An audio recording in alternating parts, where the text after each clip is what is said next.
ഇന്നത്തെ നമ്മുടെ റെസിപ്പി ഒരു 5-10 മിനിറ്റിൽ ചെയ്തെടുക്കാവുന്ന വളരെ സിമ്പിളായിട്ടുള്ളൊരു പലഹാരമാണ്. ഇത് നമുക്ക് ഈവനിങ് സ്നാക്കായിട്ടോ ബ്രേക്ക്ഫാസ്റ്റ് ആയിട്ടോ കഴിക്കാവുന്നതാണ്. അതുപോലെ നോമ്പ് തുറക്കുമ്പോഴൊക്കെ തയ്യാറാക്കി കഴിക്കാൻ പറ്റിയ നല്ല സിമ്പിളായിട്ടുള്ളൊരു പലഹാരമാണ്. അപ്പോൾ നമുക്കിതെങ്ങനെയാണ് ചെയ്തെടുക്കുന്നതെന്ന് നോക്കാം.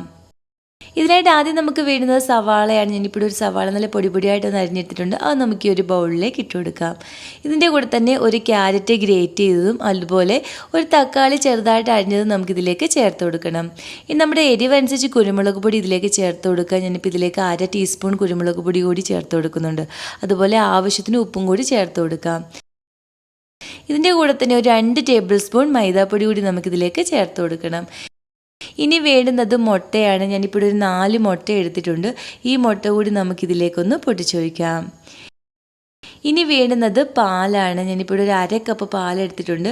പാൽ കൂടി നമുക്കിതിലേക്ക് ഒഴിച്ചു കൊടുക്കാം. ഈ പാലും കൂടി ഒഴിച്ചു കൊടുത്ത ശേഷം നമുക്കിതെല്ലാം കൂടി നന്നായിട്ടൊന്ന് മിക്സ് ചെയ്തെടുക്കണം. അതുപോലെ തന്നെ നിങ്ങൾക്ക് ഈ വീഡിയോ ഇഷ്ടപ്പെടുകയാണെങ്കിൽ ഇതുപോലുള്ള റെസിപ്പികൾക്കായി ചാനൽ സബ്സ്ക്രൈബ് ചെയ്യാനും നിങ്ങളുടെ അഭിപ്രായം വീഡിയോയുടെ താഴെ കമൻറ്റായിട്ട് അറിയിക്കാനും മറക്കല്ലേ. ഇപ്പം നമ്മളിതിവിടെ നന്നായിട്ട് ഇങ്ങനെ ഒന്ന് മിക്സ് ചെയ്ത് എടുത്തിട്ടുണ്ട്. ഇനി നമുക്കിതൊന്ന് ചുട്ടെടുക്കുന്നതിനായിട്ട് ഈ ഒരു പാനിലേക്ക് ഒരു അല്പം ഓയിലൊന്ന് തേച്ച് കൊടുക്കാം. പാനൊന്ന് ചൂടായ ശേഷം തീ ഒന്ന് കുറച്ച് വെച്ചിട്ട് നമുക്കിതിലേക്ക് ഇങ്ങനെ ഒന്ന് ഈ ബാറ്റർ ഒന്ന് ഒഴിച്ചു കൊടുക്കണം. നല്ല തിന്നായിട്ട് തന്നെ വേണം നമ്മളിതൊന്ന് ഒഴിച്ചു കൊടുക്കാൻ. ഇതുപോലെ ഒന്ന് ഒഴിച്ചു കൊടുത്ത ശേഷം തീ ഒന്ന് കുറച്ച് വെച്ച് വേണം നമ്മളിതൊന്ന് കുക്ക് ചെയ്തെടുക്കാൻ. ഇതിൻ്റെ മുകൾ ഭാഗമൊക്കെ ഒന്ന് വെന്ത് സൈഡൊക്കെ ഒന്ന് വിട്ട് വന്ന് തുടങ്ങുമ്പോൾ നമുക്ക് ഇതുപോലെ ഇതൊന്ന് റോൾ ചെയ്ത് കൊടുക്കാം. ഒരുപാട് മൊരിഞ്ഞ് വരുന്നതിന് മുമ്പ് വേണം നമ്മളിതുപോലെ റോൾ ചെയ്ത് കൊടുക്കാൻ. ഇനി നമുക്കിതിന് മുകളിലേക്ക് ഒരു അല്പം ഓയിലൊന്ന് തേച്ച് കൊടുത്ത് 2 സൈഡും നമുക്ക് നന്നായിട്ടൊന്ന് മൊരിയിച്ചെടുക്കണം.